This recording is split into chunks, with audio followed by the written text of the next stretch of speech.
Hello! Today I'm going to talk to you about OCR for Mac.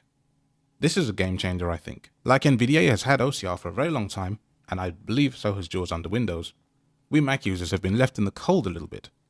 Until recently. Chi Kim, creator of FlowTools and now Flogic, and now VOCR, Voice over OCR, has created this little thing that will allow you to use OCR on the Mac, quite simply. Prerequisites: Keyboard Maestro, some knowledge of how to use it, GitHub. Go to github.com/CHIGKIM/VOCR. Download what you find on the page. If you've never used GitHub before, the first thing you want to do is click clone or download this repository and then click download button. It's not obvious at first glance. Took me a long time to work it out too. Save the resulting file somewhere that you can extract it, enact upon it. It'll take quite some time. Once you've done all that, you can get into the meat of it. If you have trouble with this, since I'm not Chi myself, but I can happily help you on Twitter or email, if you want to tweet me, tweet at ONJMusic, and I will do my best to help you get set up as well, because it's a little bit strange. Or, if you prefer the old email route, use onj.louis, which is Louis, @gmail.com, and I'll do my best to help you that way instead. I hate long intros, so let's do this. You've installed it. Have you tried it yet? If you haven't tried it, here's a couple of things that you can do. If you're anything like me, you might have Complete Control on your Mac, or you might have the Complete Control keyboard installed and want to know what your current firmware is. First of all, I'm going to Alt-Tab, or rather Command-Tab, into the Complete Control software updater. Complete Control. KKS underline firmware underline updater. KKS underline firmware underline updater. KKS firmware updater. Window. KKS firmware updater. Window. This is a very boring window with VoiceOver. Please observe what happens when I do this. That's VoiceOver left, right, up, down, tab. Oh my gosh, it's silent. This is rubbish. So I know from having done this previously that this version of the firmware is version 69. And with any OCR things, you're going to get some spurious information on the screen. However, the bit that matters will be clear. I'm now going to press Command, Control, Shift, O. Please wait. Ready. Now, let's use Command, Control, Shift, up and down, left and right to read the resultant screen. O copyright sign, KKS firmware updater. That beep means I'm either at top left, top right, bottom left, or bottom right of the window. Copyright sign. Now I'm using Command, Control, Shift, right. KKS firmware updater. To show you what it's like going by word. And if I wanted to, I could actually click this with the VO, Shift, space. I don't want to click any of these because there's nothing to click in this window. I just want to show you what it's like. Complete Control S series firmware updater, X. I'm going down the window now. 69 newest firmware. 69 newest firmware. ZT, installed firmware Y. Some strange stuff there. 912F3834 serial number. Serial number. Q currently there is no newer firmware for your Complete Control S series keyboard. So now, without any sighted assistance, I know there's no newer firmware for my keyboard. And that is the end of the window. Q currently there is no newer... Sorry, if you press a key and you hear there's no tone or no sound, just consider it's a blank line and there's nothing to be said. Q. So that's the end of the window.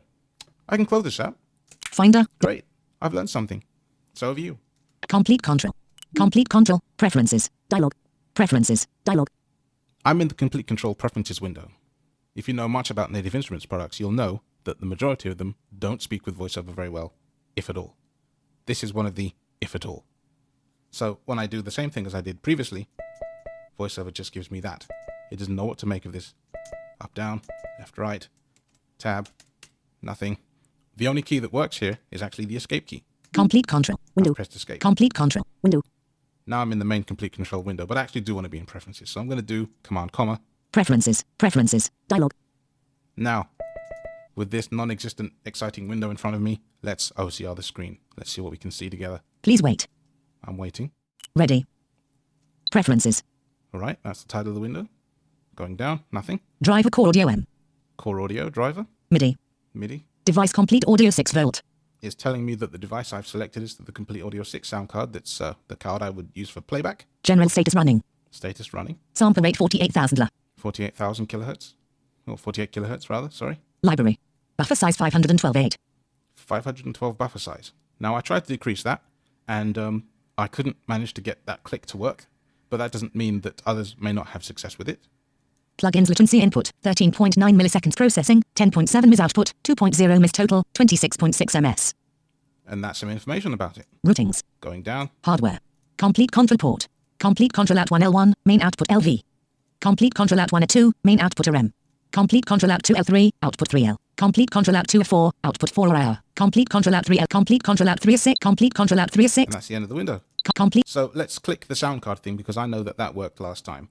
For some reason, I can't quite get the buffer size to click where I want it to, but that just might be a me thing as opposed to an OCR thing. So I'm going to go up to somewhere that I know I can click, and it should show all my sound devices on the system. So let's go up to Complete Audio 6. Root buffers library sample general state device complete MIDI device complete. So you see this line? MIDI device complete audio 6 volt. So I'm now when I'm on the line, I can use the same keys held down, Command Control Shift left and right. Device complete. I'm going to do a VO shift space on that. And although the window didn't really change what it looks like to us, if I rescan the window, hopefully something will show up differently. And if not, I'll try a double click instead because I can't remember which it is. Single. Please wait. Let's see if the window's changed.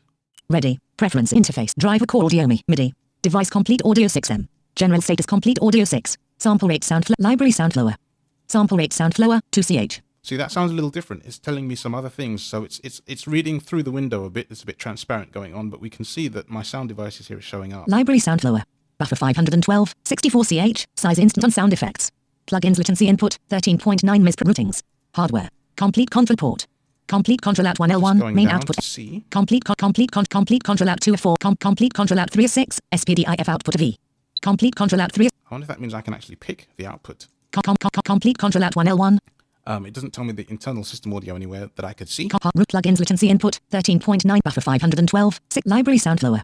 Sample rate sound flower, 2 general status complete audio 6. Oh, it's the top line where it says general status. So yeah, it's reading a bit of the window behind it and some in front. And there are some, unusual mistakes in it. But this is using, again, the Tesseract engine. I do believe Chi is possibly thinking of being able to include a better engine at some point. Again, I don't want to speak for him and he might come and say, actually, you're talking crap, which I usually do. But the fact that it is doing this much already is great for us. There are times and applications where you might really want to have OCR access and, or just even read the screen a bit and know what's going on. And this is good for that. I can tell you, and I can't actually prove it, but I can tell you that I was able to scan Complete Control as it was adding new libraries. When I ran Complete Control this morning, there's no changes on my drives, so it's not going to do that. But it did actually read that it was scanning the user directory and how far through it was and how many items it had found. If I'd have done this demo yesterday or the day before, I would have been able to do that, but the house was not quiet at that point. Now it's quiet for the first time in days, so I've done this demo now. So if you have any questions, I've also included some of this information in the ID3 tags of this file. And if you have any questions, do get hold of me and I'll do the best to help you that I possibly can do. I hope you find this useful. Please disseminate it as much as you can. I have been given permission to do this demo and to share it as widely as possible. Thank you for listening.